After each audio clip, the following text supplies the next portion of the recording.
Hi folks, come on, tune in. Right, a tutorial on well, my idea of line and wash, not fancy houses and landscapes with a lot of detail. It's really a basic underpainting in ink. Now, I used to use these. This is a swan flight feather. It's a bit shorter than it was. We were strolling along a beach many years ago, and there was a dead swan. And having one of these craft knives in my drawing kit at the time, I dismembered the wings and pulled out all the cut out all the flight feathers. Got about 30 of them. I've still got some left, and but you can just cut them into a point, just shave them through the cartilage here or whatever it is to get that shape. But then you need to split the end with a knife, but be very careful. Easier to do it like that on a hard surface. And then my old friend Fred Gillespie, Google him because he's one of the best watercolour painters in Britain. He was a tool maker, a scientific instrument maker, very skilled man. But he spent his most of his working life, as a sign writer, a very, very busy sign writer. I can't sort this out. I really don't know that's better. I'll just leave my hand there for a while. I'll put something on there. That'll fall down. Put that on there. Focus on that. Right, okay. Now you can dip that in your ink and it will work, you'll get a line out of it. But what you want is a reservoir. Now Fred, in his ingenuity, because he's a frame maker as well, he does everything. He's 84, 85 now, but still going strong. He said, if you get a bit of a strip of copper, there, I gave me that. Just cut, so with silver mistresses will do, snip off a length of it and bend it like that. See, okay, that becomes a spring because it's quite flexible, and you bend that bit. That's your reservoir. And what you do, very cleverly, get your quill and push that in there. And you might have to use something to push it in with. So let's find something to push it with. Use a cotton bud. Just push it up a little bit. You see that? Push it up. Oh, that's a bit far really. I wonder if we can take that down a bit. Quite tricky, but once you get it right, you can dip it in. Well, it needs to come out a little bit. Well, this is quite tricky because so just if I can just cut a bit. This has got a bit brittle. They're probably 30 years old now, and people spend all sorts of time in hardening them, softening them, annealing them. Come on.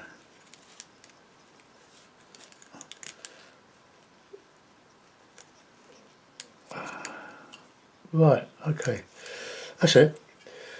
Right, now we've got that shape there pressing against the back of the cut nib. Now I've mixed up some black acrylic paint, diluted it, and I'm going to use it as a dipper. It might be too thick, I'm not sure. Now this can be a bit of a messy business. Scrape the excess off and we'll see how that works. You can shave off the feathers In fact, I think I'll, well, no I won't. See, I'm getting in a mess already. But you can, oops. Well, it works, as you can see. Well, you get the idea of it, it's not working. Let's try that side. Oh, that's better. So you can do some trees. That's why I use a brush. But the ink should flow a lot longer, or for a lot longer, than it would if you were just dipping a stick in. As you can see, it's very messy. But never mind. You can fill it in with a brush or later. Oh, it's what they used to have in the old days.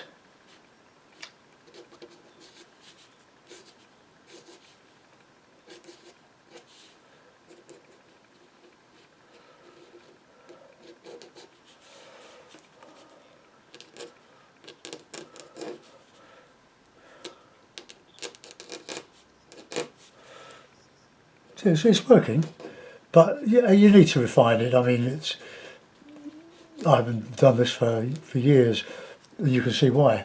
There are better arrangements like brushes and things, which I prefer. With oak trees, you've got the branches crisscrossing. But you need a bit of pressure that I'm putting on. But you can see it does work.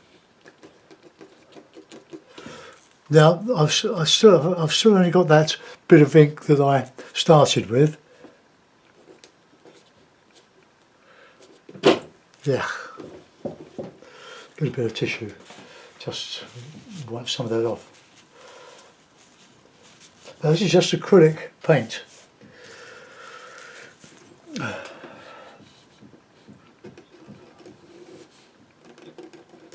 Well, it's working, but it should be working the other way. This is back to front, but it doesn't matter. Look, so I've only had one dip.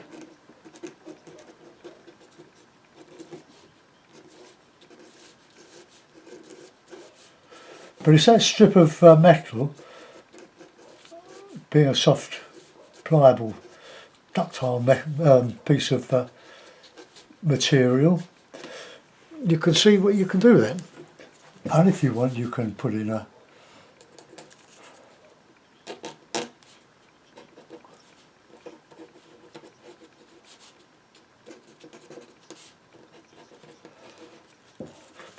bit of a barn.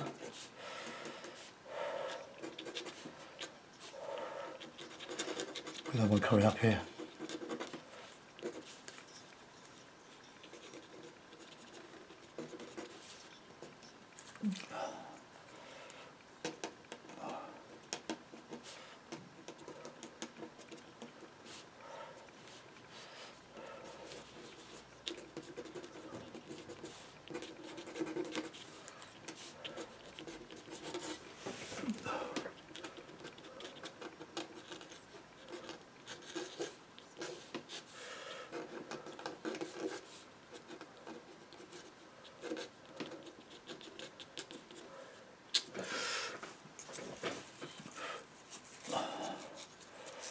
You could be careful how you cut these.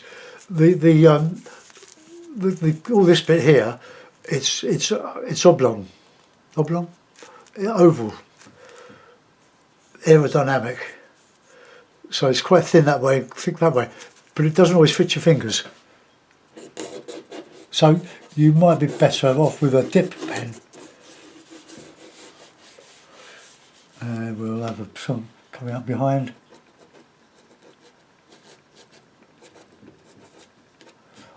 There are those trees that we can be careful where you put your ink. Look, I'm making a wild mess here now. It's so easy to start from the right. But as I say, it's been a long time since I've used one of these. It's better than a stick because you're forever dipping in getting it wrong. It's quite tricky. Rebel Weston was very great at doing this, but with sharpened sticks. You pick up a twig, sharpen it.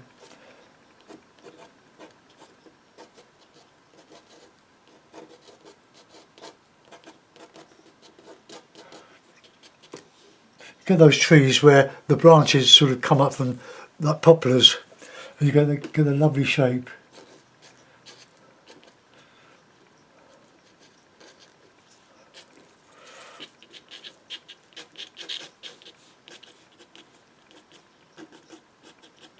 I'll turn them into those blobs into other trees and stuff.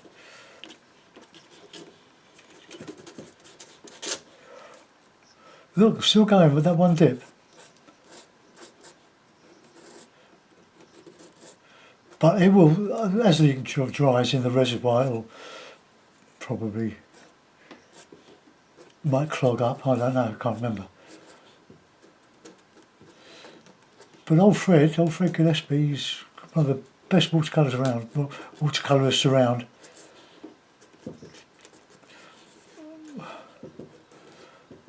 And I've known Fred from Carl Shorten and Wellington Art Group for over, 35 years.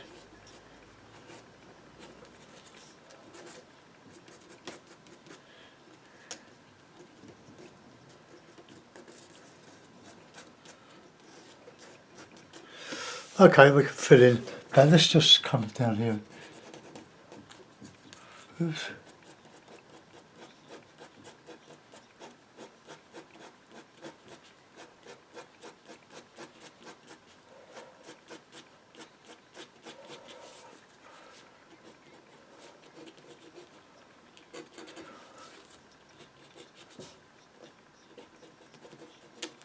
Now we can have a bit of a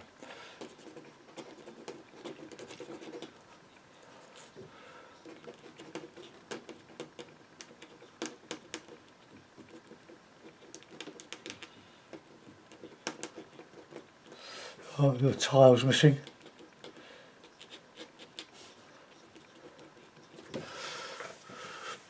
Some falling off here.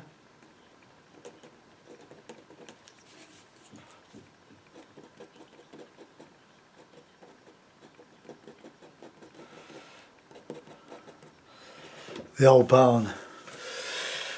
Let's put another one.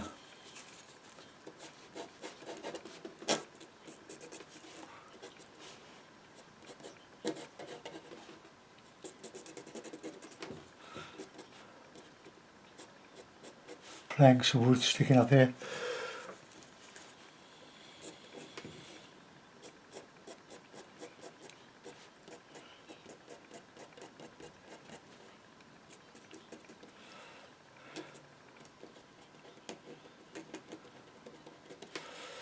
Still going up.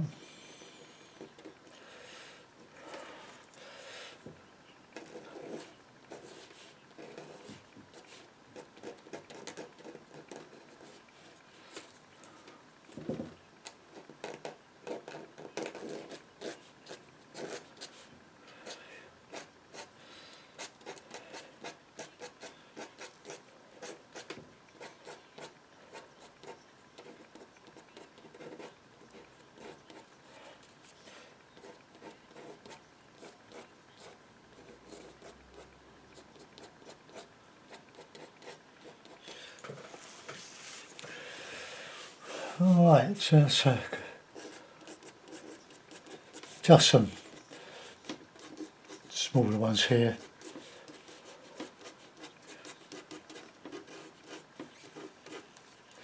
Well, we're just about running out. Okay, well there we go. There's still plenty on there. So I'm quite amazed with that.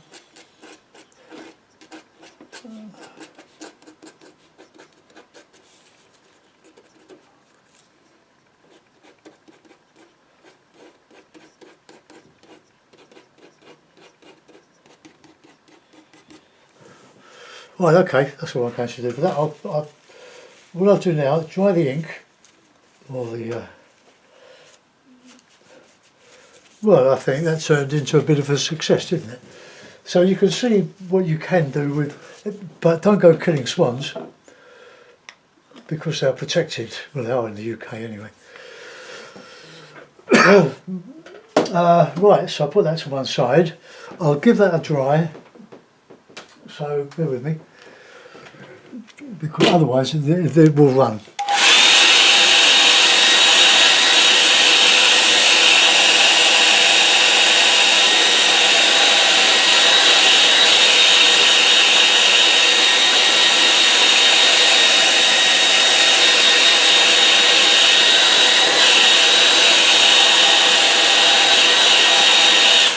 Now, this is a piece of the cheaper Fabriano.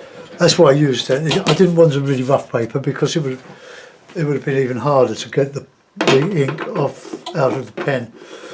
So there we are. So strip, I'm sure you can buy that at any ironmonger. Strip, it comes with a roll, but Fred just chopped me off a lump. So I'll put that back in there. Now brushes. Well, I've been asked a lot of questions about this little brush. I think it's a Japanese script brush for doing the old calligraphy. You can get them. They're quite cheap, but I don't think I ever paid for it. I probably inherited it from somewhere. But a very nice brush. It's worn out now. It doesn't hold its point, but it's good for doing the shapes of these trees, the balloons. I also use my rigger, and that's about it for the drawing. So what we'll do now, we'll go and treat it now as a watercolor, because I know this is an exercise, a tutorial, but these look good because it's the contrast between black and white. That's the strongest contrast you can get, and that's why we like it. But I'll show you a picture on my phone. It's one I did a couple of years ago. My daughter-in-law did a painting course with Wessex frames. It used to be Origin, to get a lot of my frames. They were quite local, and I'd buy 3 metre lengths of framing and make the frames myself. But they did this course, a week's course, and their great friend has one of these Morso frame cutters. Fantastic professional thing. I don't know where she got it from, probably inherited it.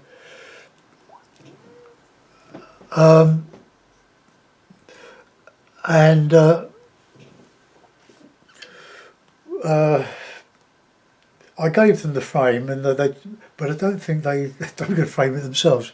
I think they had it framed, but it's a black acrylic paint.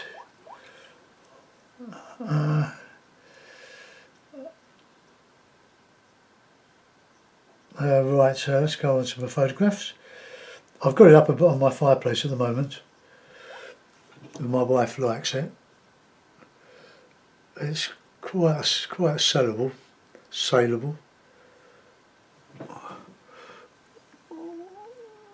I might have shown this the other day. It's 15 by 11. Oh, there we are. No paint on that, just very faint ink, diluted with a brush, and just. But I'm going to do that with paint. I've got my paints out. I'll get out. Right, okay. So we'll get the hake, because we're hake painting, and we'll give it a bit of a wet. You can see where it's not quite dry, it picks it up, look. But that's okay. Look, it hasn't dried. That was the whole point of doing it. Right.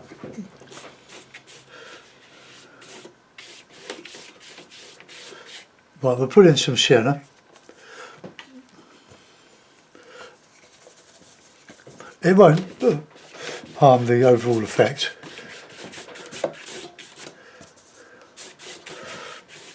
I didn't put a pond in there, if I remember. Right, now burnt sienna is a good one for your sky. Clean burnt sienna. There it is.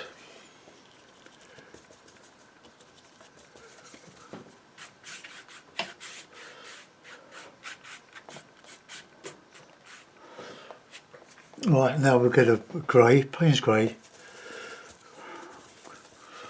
and a bit of alizarin crimson.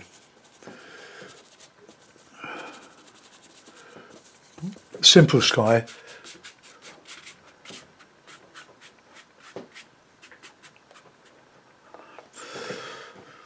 It's a bit darker on the top there.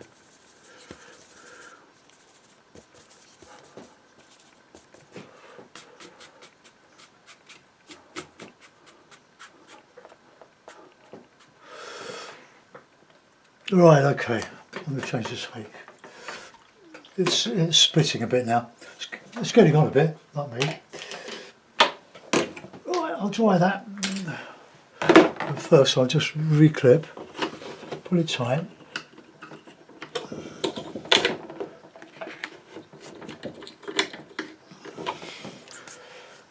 So fast forward through this bit.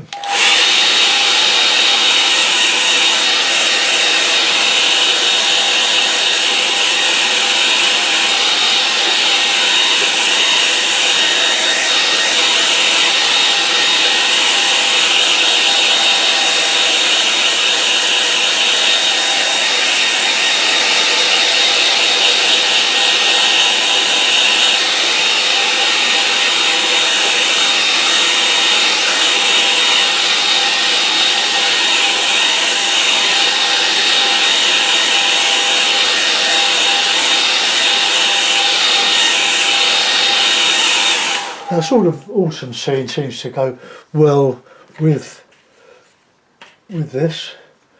Right, where's my scripts brush? There it is.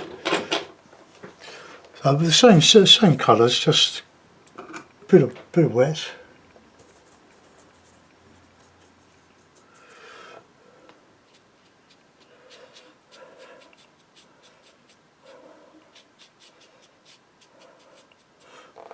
A bit of burnt sienna in there.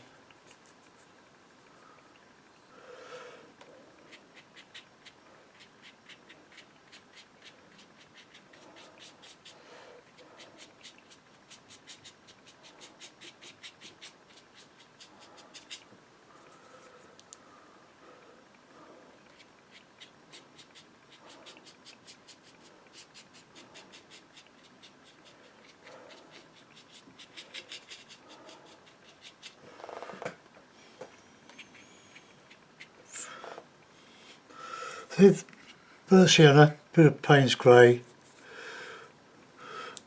but I have to draw the brush now into a sort of a point.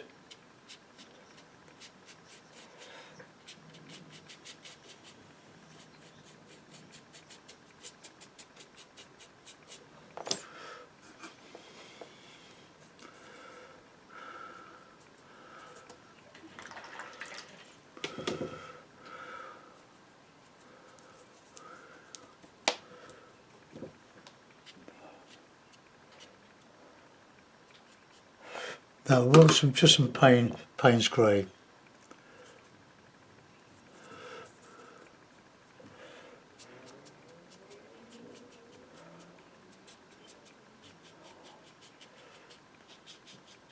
Another master of this was Roland Hilder. In fact, all my trees are based on studying him for a long time.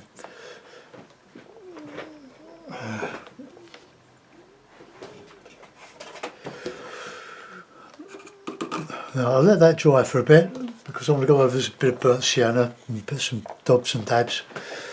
Let's get some foreground in. Do I want a pond? Yeah, well, let's see where it works out. So a bit of Payne's.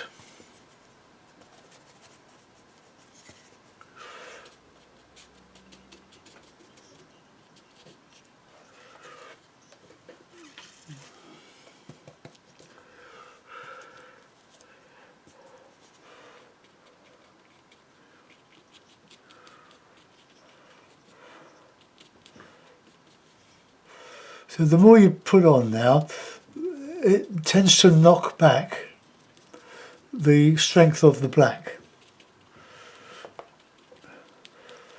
And in a lot of instances it will completely cover the black, but it's there.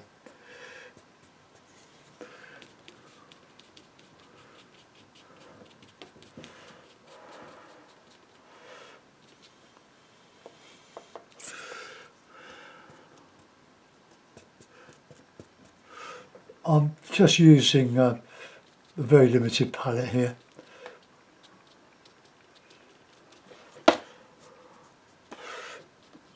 I'm just making up a foreground as I go along, and we'll have a bit of water in there, I think.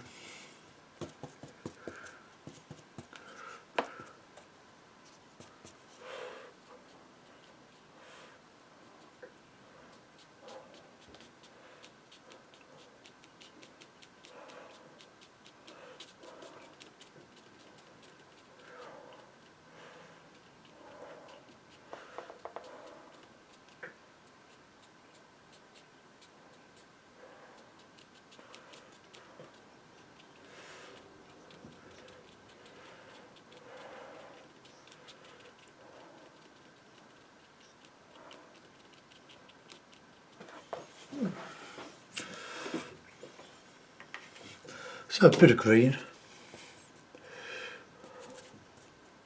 bit of blue.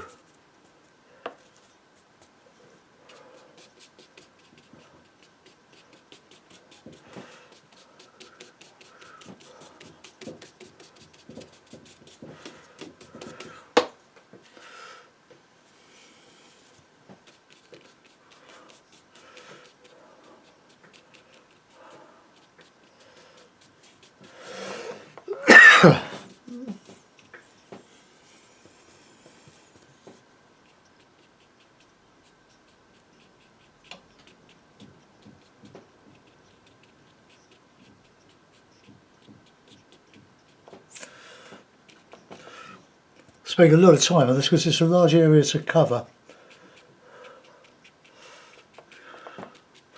Now this is all going to dry lighter, so I'm not bothered, but I do love burnt sienna and Payne's grey. It's a lovely warm, dark, rich dark. too much of it though. It's still tube consistency, hasn't sort of solidified because I keep it nice and moist.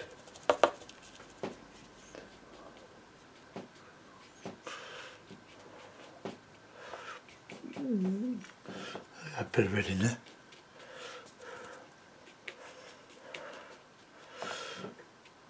Right, let's now because it's the Fabriano, you can, when you can find a bit of card, you can scrape out.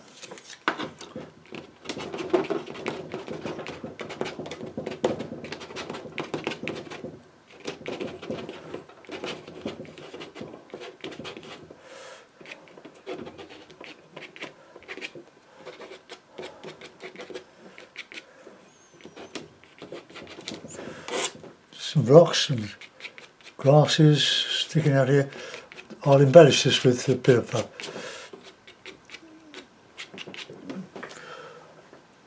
forgot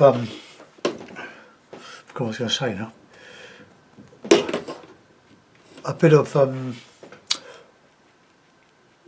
rigger work.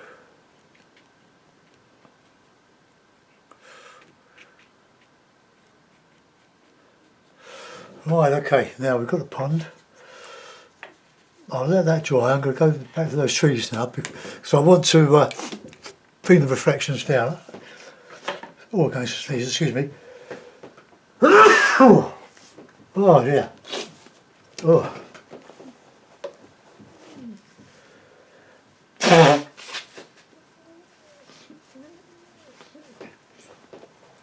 Right, back with the script brush. I'm going to use red or burnt sienna for the barn roofs. Alright, so let's get into the burnt sienna.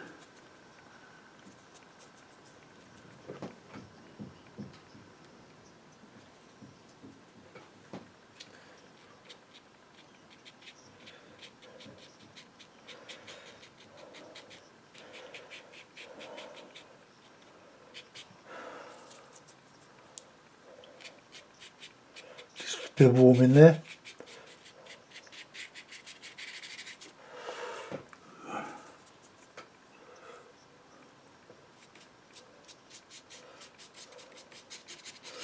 Now we want a bit of dark in there, so a bit of sienna, a bit of yellow.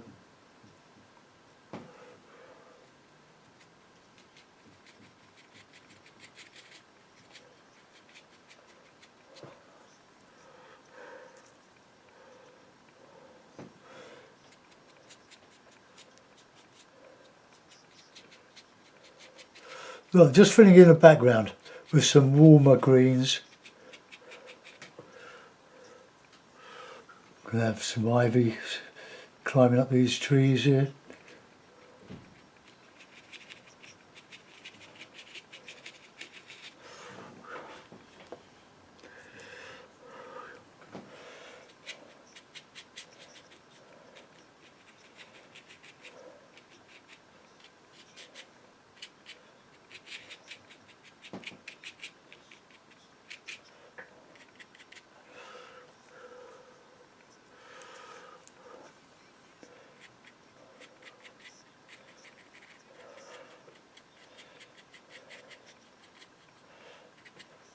Look, just filling it in.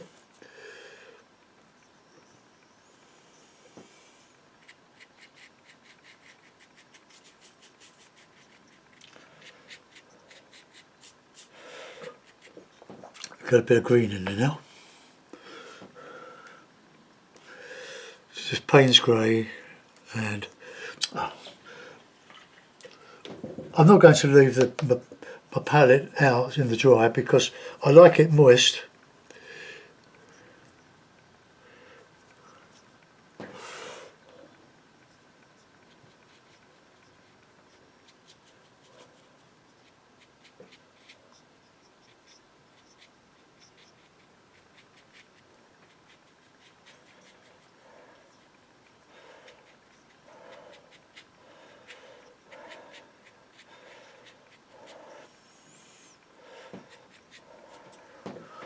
Right, now while that's drying off, I'll just put a bit of reflection in. Nothing of that barn, well, I'll just put some sienna in there.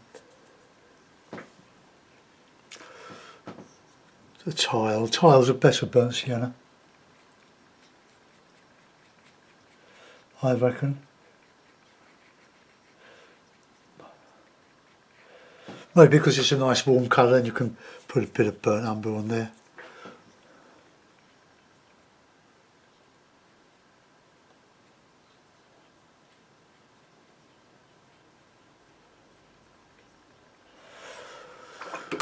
Now, a Payne's grey for the walls, I think.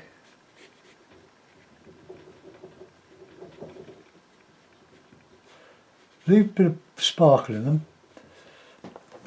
We'll have darker, well no, we'll have a lighter one here. Light coming, or just catching a bit of light. Okay, now let that go. Let's do a bit of reflections now. So you'll see bits of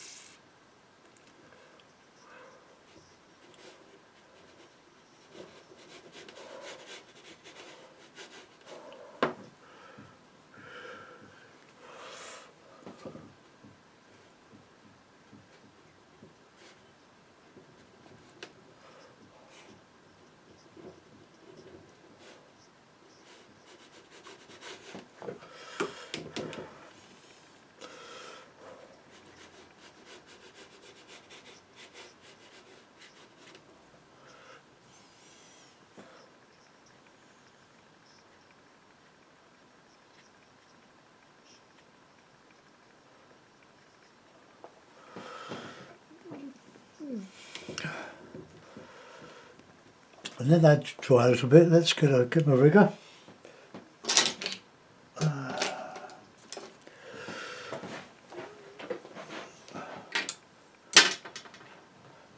Come on, Ringo, I picked you up off the floor earlier.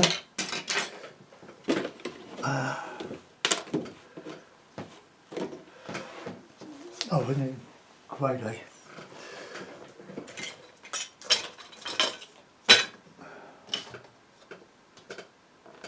It's probably falling on the floor again. Right, I'll use another rigger.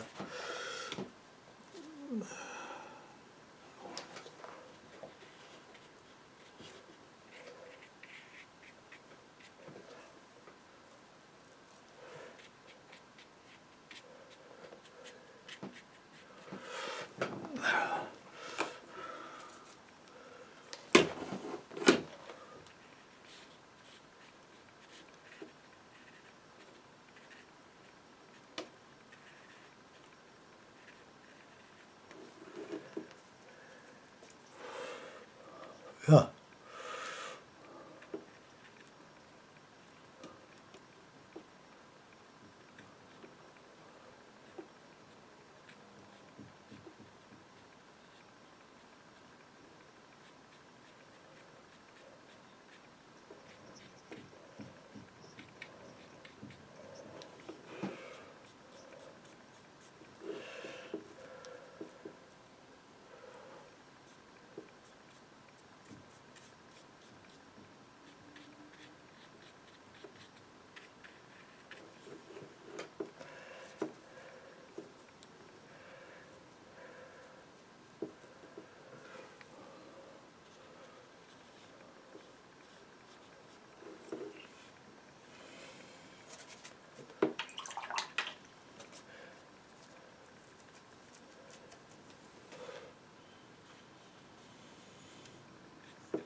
Just sticking up some of these.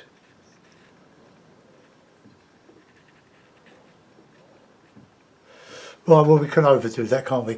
Which I probably have. Let's put a bird in it.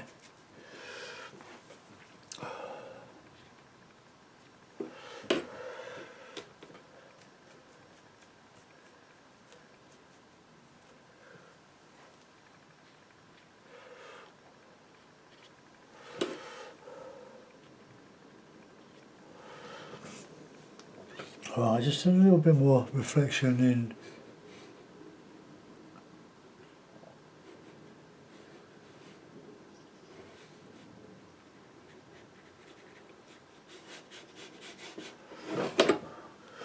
I think I probably filled in too much there, so let's just put in a bit of.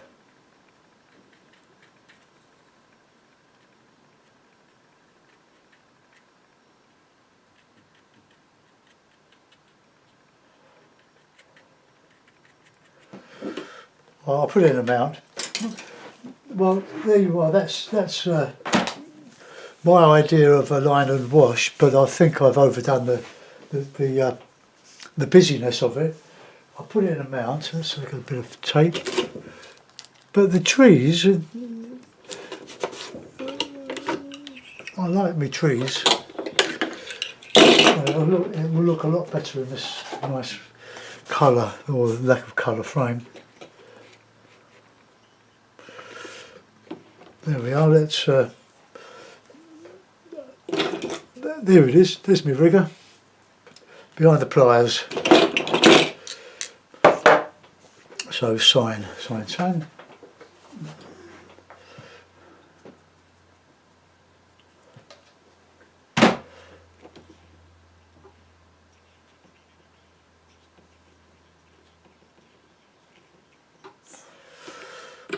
Right, there we are.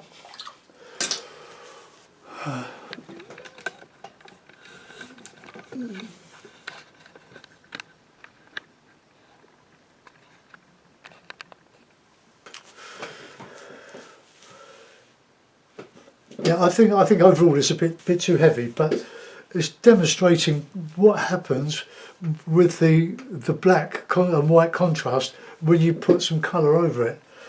And to repeat myself, the burnt sienna and the Payne's grey are ideal bedfellows for these sort of scenes, winter scenes. So I'll get that uploaded for you, and might do an oil painting later. Thanks for looking. Bye bye.